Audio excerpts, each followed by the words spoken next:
Hello everyone, I am Lao Gao. Today, we will discuss a rare incident involving a collision between a passenger plane and a fighter jet, specifically the all Nippon Airways Flight 58 crash. On the afternoon of July 30th, 1971 at 1:30 p.m., an all Nippon Airways 727 aircraft with 155 passengers and 7 crew members took off from New Chitose Airport in Hokkaido, heading to Tokyo's Haneda Airport. This was Flight 58. The plane was supposed to take off at 12:45 p.m., but it was already 45 minutes late on arrival, so the return flight was delayed by 45 minutes. Among the 155 passengers who took off at 1:33 p.m., 122 were part of a tour group. They had traveled from Tokyo to Hokkaido for sightseeing and were returning to Tokyo on this flight. Of the 7 crew members, 3 were pilots and 4 were flight attendants. The 3 pilots were all male, consisting of a 41-year-old captain, a 27-year-old first officer, and a 30-year-old flight engineer. After takeoff, the plane followed its designated flight path. Meanwhile, at 1:28 p.m., 2 fighter jets took off from the Japan Self-Defense Forces Matsushima Air Base. Each plane had only one pilot, with one being an instructor and the other a trainee. The training task involved the trainee flying the plane to chase the instructor's plane, with the instructor maneuvering to evade and the trainee following to see if they could catch up. This was the nature of the training exercise. On that day, their training airspace was very close to the flight path of Flight 58, around 2 p.m., which was about half an hour after both planes had taken off. The instructor of the fighter jet and the trainee were in the midst of a pursuit exercise when the instructor suddenly noticed that there was a passenger plane behind him, which was Flight 58. At that time, Flight 58 was flying at an altitude of about 8,500 meters with a speed of 900 kilometers per hour. The 2 fighter jet pilots were unaware that their flight path overlapped with that of the passenger plane, so the instructor was quite surprised when he saw the passenger plane. They happened to be flying in the same direction at that moment. The altitudes were similar, but the fighter jet was a bit slower than the passenger plane, flying at about 800 km/h compared to the passenger plane's 900 km/h. Though the difference seemed small, it was like the fighter jet was stationary while the passenger plane approached from behind at 100 km/h. The passenger plane had its autopilot on, maintaining speed. Once the instructor saw the passenger plane, he quickly turned to exit its path. However, the student pilot inadvertently moved into the passenger plane's path, leading the instructor to urgently instruct the student to evade. The trainee did not notice the aircraft behind him while trying to escape the flight path. He only saw the instructor suddenly dodge and didn't understand why. When the instructor told him to dodge, he didn't know what to avoid, so within a few seconds, the passenger plane behind them came up and collided with the fighter jet. Therefore, this incident was not about the fighter jet hitting the passenger plane, but rather the passenger plane hitting the fighter jet. The collision occurred between the passenger plane's tail and the right wing of the fighter jet. After the aircraft's tail fin was damaged, its ability to control direction and elevation disappeared, causing it to continuously descend and accelerate. Eventually, when the plane descended to about 4,600 meters, it disintegrated in midair due to its speed exceeding the speed of sound. Additionally, because the aircraft exceeded the speed of sound, a sonic boom occurred. A sonic boom happens when an object moves through the air at a speed that exceeds the speed of sound. When the sound barrier is broken, it produces a loud bang and a shockwave. This loud shockwave is what triggers the noise. At the time the plane broke the sound barrier, all the surrounding residents heard a loud noise, but please note, this loud noise was not an explosion. It was a shockwave created when the sound barrier was broken. So the plane did not actually explode, it suddenly disintegrated mid-air. After the plane disintegrated in the air, there were 162 passengers and crew members on board. Their bodies scattered across the Shaxi area at that time, and since the plane didn't explode in the air but rather disintegrated, all 162 people actually died from the fall. Witnesses reported that after the plane disintegrated, they heard a loud noise and looked up to see what was happening in the sky. They saw many people falling from the sky as if it were raining, and these people fell to various places and died from the impact. The situation at that time was extremely tragic and unbearable to witness. Due to the severity of the incident, the Shaxi area later became a famous haunted location in Japan.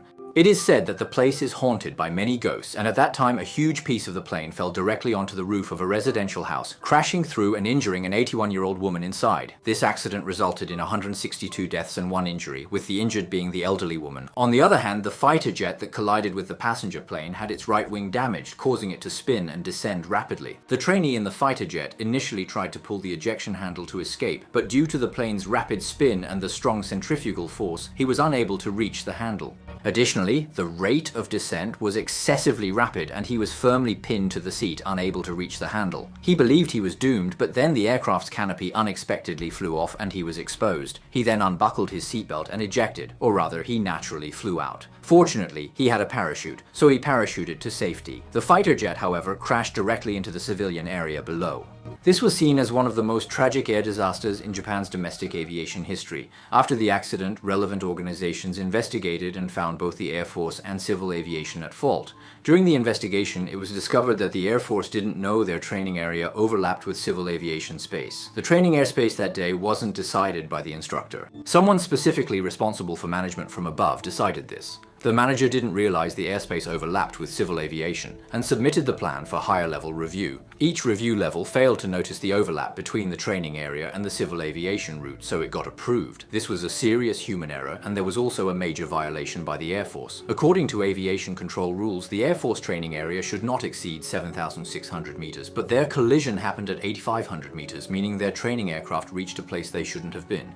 This accident happened because the altitude limit was set to avoid collisions between civilian and military aircraft, but they ignored this rule, causing the incident. It seems like it's mainly the military's fault, so why is civilian aviation also blamed? Initially, it was said civilian aviation wasn't at fault, and it was all on the military. But after a detailed investigation, it was found that civilian aviation also had some responsibility. Civilian pilots, even on autopilot, must visually ensure their flight path is safe. Even if the plane is on autopilot, you should be sitting in the cockpit looking outside for any potential dangers. It's your duty. Since the weather was excellent that day with very high visibility, it's said that if the commercial pilot had been looking ahead while flying, they should have been able to see the fighter jet 20 seconds before the collision. The fighter jet was in front of the commercial plane, and the commercial plane collided with the fighter jet from behind. The black box data also shows this, that the commercial plane hit the fighter jet from behind. Throughout this entire process, the commercial plane did not make any evasive maneuvers, which seems very unnatural.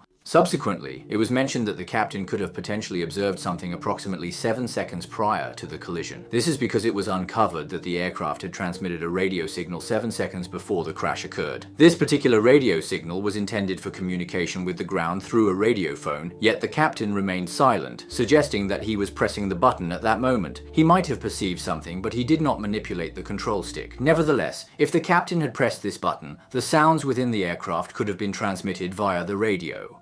So there was another aircraft that picked up a short segment of sound from inside the plane before it crashed. This plane only had one black box, which did not record sound, only flight data. Therefore, it is unknown what kind of conversation took place inside the plane at that time. However, there was a brief 7-second radio signal that was intercepted by a nearby plane. It is said that the captain didn't say anything, but later some screams were heard. After the collision, there would immediately be people screaming in the cabin. This sound was recorded a little bit, and it was a very terrifying sound. If the captain had been watching the front continuously, he could have seen the fighter jet 20 seconds earlier, and theoretically, he would have had the chance to save the lives of those 162 people, including his own, right? 20 seconds seems like a long time, but unfortunately it didn't happen. He might not have been paying attention or was engaged in another activity at that particular moment. Furthermore, it was subsequently confirmed that the aircraft had strayed from the designated civilian flight path by a distance of 12 kilometers, which is quite significant. Consequently, both parties had overlapping airspace, and they both inadvertently moved closer to one another, culminating in a collision. It's the type of situation where, even if their airspace overlapped, it doesn't necessarily imply they would collide because the airspace isn't excessively narrow. As long as the fighter jet remains in the center of its designated airspace and the civilian aircraft adheres to its prescribed path, they should not collide. If everyone had stayed in their airspace, they wouldn't have crashed. But coincidentally, both sides moved slightly toward the center and collided. The passenger plane took off 45 minutes late, and the timing was just so coincidental. In the end, it was a matter of seconds. If either side had taken off a few seconds later or earlier, this accident wouldn't have happened. It was just that coincidental. Regarding the academy and the instructor, the trainee wasn't held responsible because he was just a trainee with little flying experience. It was understandable he didn't notice the passenger plane around him. He was focused on his flying task, keeping his eyes on his instructor, which is also understandable. Moreover, the trainee later stated in the testimony that he only noticed the presence of the passenger plane 2 seconds before the collision, so there wasn't much he could do in those 2 seconds. The collision was already inevitable, so he was not held responsible. The instructor's error was quite evident. According to the instructor's testimony, he noticed the presence of the passenger plane 30 seconds before the collision. The instructor managed to evade and immediately ordered the trainee to do the same, but the trainee did not realize there was a plane behind them and didn't know what to avoid. This led to a communication issue between them. Logically, he should have had the ability, but he was unable to prevent this tragedy from happening, and he almost caused the death of the trainee, so his responsibility is very significant. When the accident first occurred, both the instructor and the trainee were arrested. After several trials, the trainee was ultimately found not guilty, while the instructor was sentenced to 3 years in prison, with a 3-year probation. The trainee later transitioned from a fighter pilot to a rescue pilot, and continued working until he retired normally in 2003. As for the instructor, he was eventually dismissed from the Air Self-Defense Force, leaving him unemployed. What he did afterward is unknown, but it is heard that every year he At the site where the accident occurred, there is a monument, and people bring flowers there. Eventually, the Chief of Staff of the Japan Air Self-Defense Force and the head of the Japan Defense Agency resigned to take responsibility. Additionally, the Japanese government, all Nippon Airways, and insurance companies compensated the families. After this accident, Japan's aviation law was amended to require pilots to visually confirm the safety of the flight path during operation.